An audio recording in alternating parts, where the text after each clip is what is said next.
Suratul Qadr. بسم الله الرحمن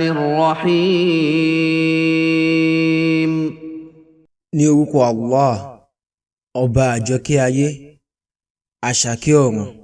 إنا أنزلناه في ليلة القدر Dájúdájú, a sọ̀ ọ́ kalẹ̀ ní òru Al-Qadr. وما أدراك ما ليلة القدر Kí ni yóò mú ọmọ òru Al-Qadr?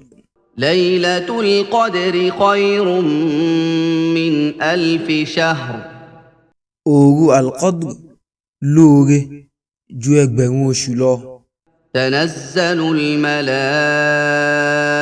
الملائكة والروح فيها بإذن ربهم من كل أمر Àwọn màláíkà àti ar-Ruh, ìyẹn Jibril, yóò máa sọ̀kalẹ̀ níbẹ̀ pẹ̀lú àṣẹ láti ọ̀dọ̀ Olúwa wọn, pẹ̀lú gbogbo àṣẹ fún gbogbo ọ̀rọ̀.